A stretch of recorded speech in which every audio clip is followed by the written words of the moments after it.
लेकिन उसका समाधान केवल प्रधानमंत्री मोदी जी कर पाए।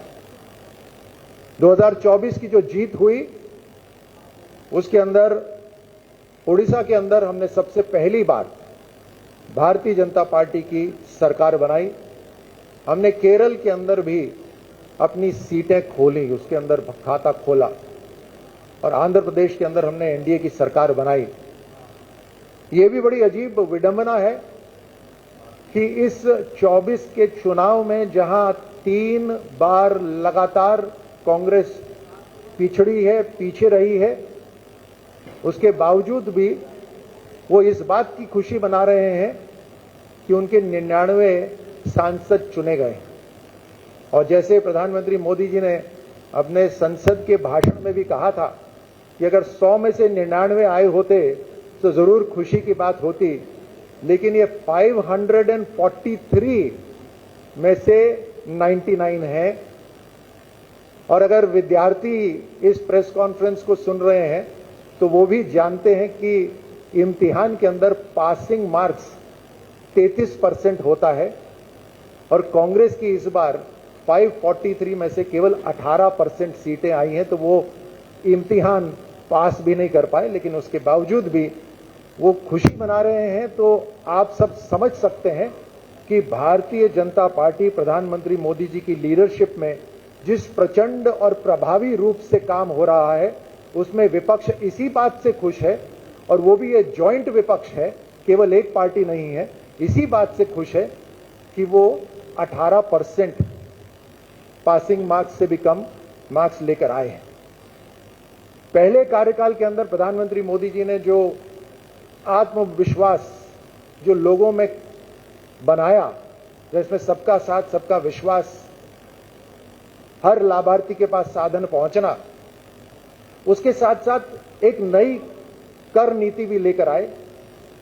पूरे देश के अंदर एक ही कर नीति लागू हुई, पूरे देश के अंदर एक ही शिक्षा नीति लागू हुई, और शिक्षा नीति भी अपने आप में एक अभूतपूर्व शिक्षा नीति थी, फॉरवर्ड लुकिंग शिक्षा नीति थी।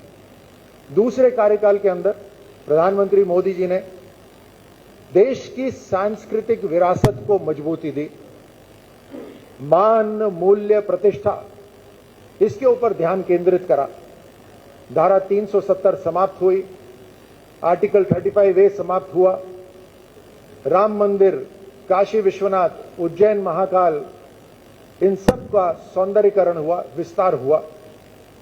उसके साथ साथ पूरी दुनिया में जो भारत की अर्थव्यवस्था, आर्थिक ताकत जो 11वें स्थान पर होती थी, उसको 5वें स्थान तक लाने का काम दूसरे कार्यकाल में हुआ।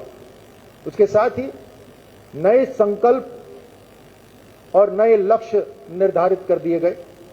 मजबूत लीडरशिप ऐसी ही होती है जो मुश्किल काम पूरा करके आराम विश्राम नहीं करती, बल्कि नए संकल्प और नए टारगेट्स रखती है। और अब देश का प्रधानमंत्री मोदी जी की लीडरशिप के अंदर जो नया लक्ष्य है, वो तीसरी सबसे शक्तिशाली अर्थव्यवस्था बनने का है। देश की आधी ताकत, जो सदियों से न कहूं तो दशकों से तो जरूर, देश के आजादी के बाद नारी शक्ति को आगे बढ़ने के अवसर जो नहीं मिले, उसके अंदर बहुत बड़े बड़े काम प्रधानमंत्री मोदी जी की सरकार में पिछले 10 साल के अंदर करे, जहां उनका मान सम्मान भी बढ़ा। सीआरपीएफ, सीएपीएफ, बीएसएफ, सीआरपीएफ, इन सब के अंदर आरक्षण हुआ। देश के अंदर जो जेंडर अनइक्वालिटी थी, उसको बैलेंस करने के लिए देश से आह्वान करा गया, बेटी बचाओ बेटी पढ़ाओ के नाते, जिससे एक बड़ा परिवर्तन आया।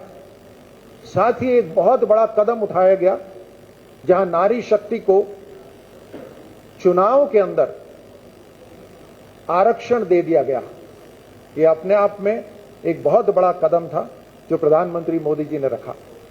देश की अंतर्राष्ट्रीय रिलेशंस, जो दूसरे देशों के साथ जो दोस्ती का माहौल है, उसके अंदर एक बहुत बड़ा परिवर्तन आया, और उसके कारण एक स्टेबल सरकार भारत के अंदर, उससे पूंजी निवेश भारत के अंदर बढ़ा, हर तरह का ट्रेड, हर तरह का व्यवसाय, उसके अंदर भारत को अपनी बात रखने का मजबूत अवसर मिला।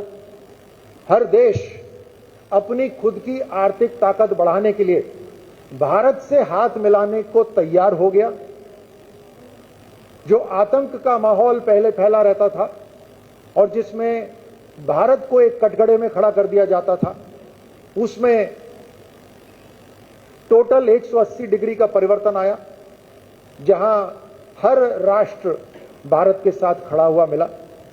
इस इंटरनेशनल रिलेशंस के अंदर हाल ही में अपनी रूस यात्रा में प्रधानमंत्री मोदी जी को ऑर्डर ऑफ सेंट एंड्रयूज से नवाजा गया, जो रशिया का हाईएस्ट सिविलियन अवार्ड है।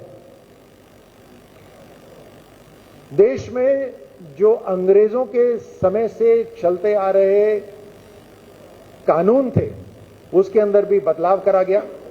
जो इंडियन पीनल कोड था, जो अंग्रेजों के समय से बना हुआ था, उसको परिवर्तित करके भारतीय न्याय संहिता लागू कर दी गई। जो सीआरपीसी था, उसको बदल के भारतीय नागरिक सुरक्षा संहिता लागू कर दी गई है। ये समय को ध्यान में रखते हुए बदलाव है। ये कानून वो अंग्रेजों वाले कानून नहीं है जहां एक गुलाम देश के ऊपर कानून बनाए गए थे। ये एक स्वतंत्र, मजबूत, लोकतांत्रिक देश 21वीं सदी के अंदर जिस तरह के वायलेंस और जिस तरह के क्राइम होते हैं और जिस तरह की पेचीदगियां पुलिस को नागरिकों की सुरक्षा कायम रखने में जो उनको महसूस होती थी, उसको ध्यान में रखते हुए